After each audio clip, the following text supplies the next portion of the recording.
Colts Nation, if helmets or helmet accessories interest you, make sure to go to greengridiron.com and use code INDSYN at checkout to get the discount code with it. Whether it's mini helmets, full-size helmets, visors, clips, whatever it may be, different face masks, different variations of helmets, alternate helmets, whatever the case, you can get it at Green Gridiron. And again, that's code INDSYN at checkout for the discount. Thanks for stopping by for another video, and now let's get into it. What's going on, Colts Nation? I appreciate you joining me for another video where today we're going to continue talking a little bit about what we've been talking about. And if you remember a couple weeks ago, or I guess about a month ago now at this point, during the bye week, I'd put out some videos about some of the things that need to change in the future. And one of the first discussions we had was about Shane Steichen and whether or not you want to keep Shane Steichen or not. And all along, I've been on the boat of, hey, keep Shane Steichen, but replace some other things, right? We talked about Chris Ballard. We talked about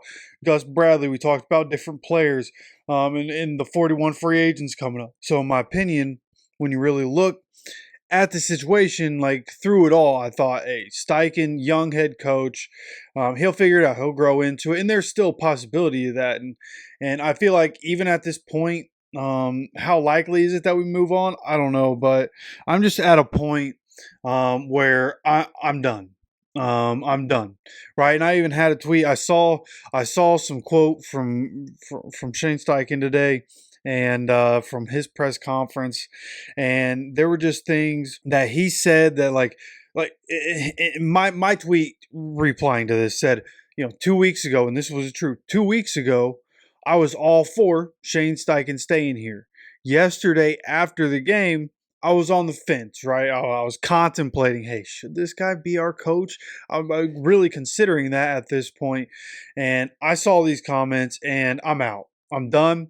There's no way with the head coaches that are available, the head coaches that want to be head coaches on a football team somewhere. I think there are too many options to sit here and continue to let what's happening happen. And I think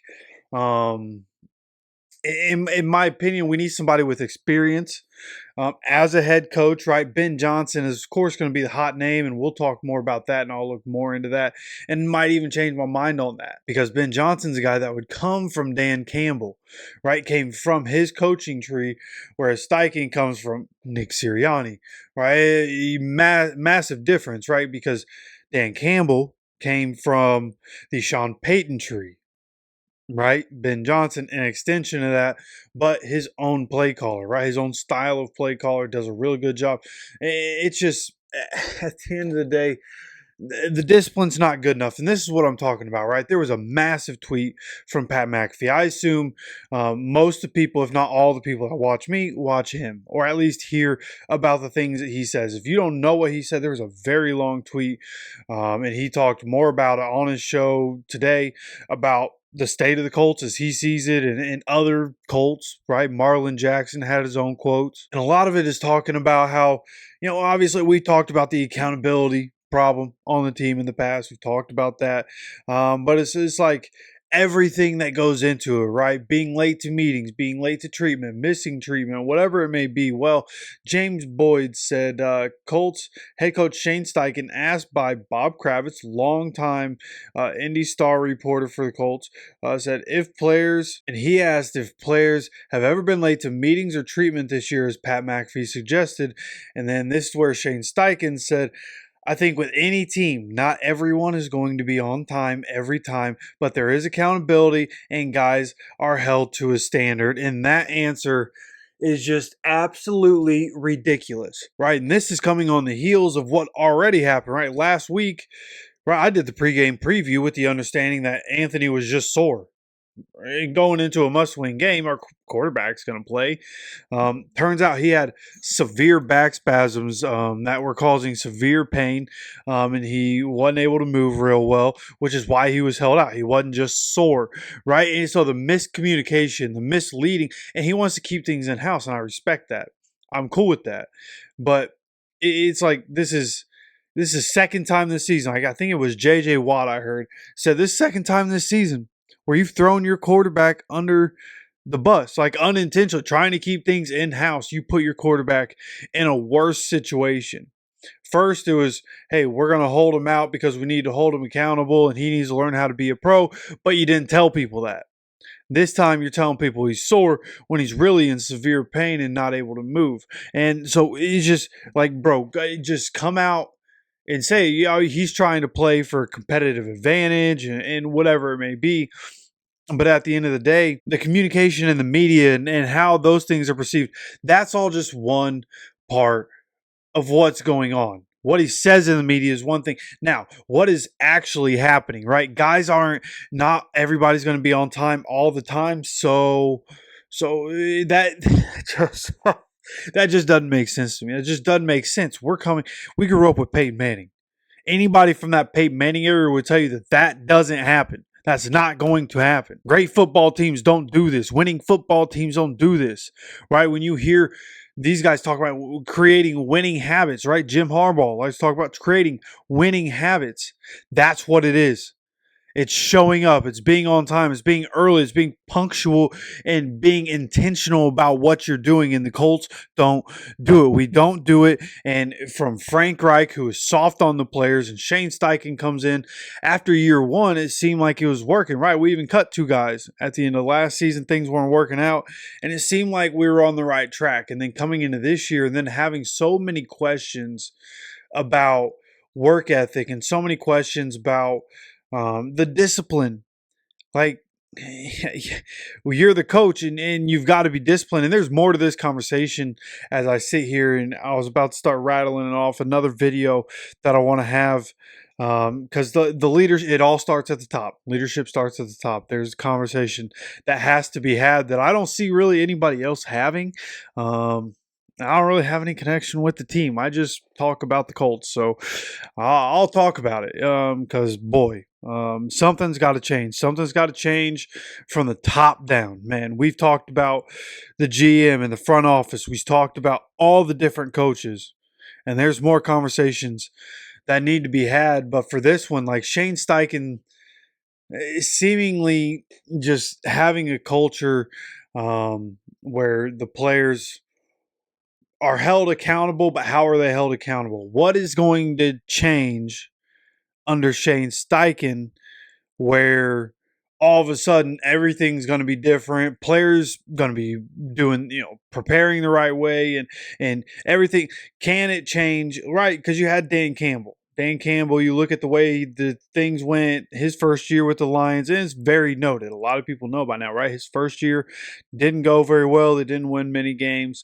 Second year, they even started like 0-10, 0-11, something like that, and finished hot. It was something of the sort, or maybe they finished hot at the end of the first year, and then had a decent second year, whatever it was that happened. But it's possible, right? You have a down year, and you're able to pull it back when you get the guys that you want, right? And of course, for the Lions, for example, them drafting Penei Sewell, Aiden Hutchinson, and Amon-Ra St. Brown set their franchise to where they're going. Now then, they went out free agency, got David Montgomery, they drafted Jahmyr Gibbs. Like, they've done what they needed to do in order to build that team around a quarterback they traded their star quarterback who went and won a Super Bowl, Jared Goff, who had been in a Super Bowl and lost, now in Detroit, right? Like, and it's just, and I like to use the Lions as an example because that's just a team I've paid a lot of attention to. I've become a fan of the Lions under Dan Campbell. I'm a fan of Dan Campbell.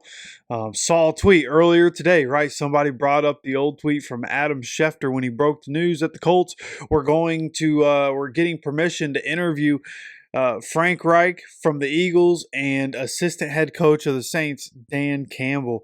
And we went with Frank Reich. And just looking at what's happened with us and what's happened with them, boy, just a much different situation that we could have been in. And that's why I think we need to get a head coach with experience. And a lot of people saying, I just don't know how possible it is to get Vrabel. That would be great. And of course, there's an argument for it. There's an argument against it. He wants to coach the Patriots. He played for the Patriots, Titans, will he want to come to the Colts? That's a great question. So we'll see exactly what happens there. We'll talk more about it, but this conversation just about Shane Steichen and there are a lot of people that have said the same thing, like, hey, even Steichen needs to be out. And the whole time I thought that was ridiculous. And after what I saw yesterday, what we've seen this year, after what he's said in the media at different times, specifically today, talking about, hey, it's okay to be late every now and then for a guy. The same guy can't be late all the time, but everybody in there can be late a couple times is basically what that just said, and that's unacceptable. It's unacceptable as a head coach, and it is time for him to be held accountable. Back when we were talking about Anthony needs to be held accountable, a lot of people in the comments said, hey, he's not the only one. Steichen needs to be held accountable, and where I'm at that point with you. I'm at that point where if you can get Vrabel or if you can get Pete Carroll, go get him. Go get him. But you're also playing a dangerous game if you get rid of Steichen and then you don't get either of those guys. Then who are we getting? And that's what I'll look into. I'll look into possible replacements now that I'm at this point. I'm going to add that to the list, right? I was going to look at GM and defensive coordinator replacements. So a lot to look at coming up, a lot to talk about coming up.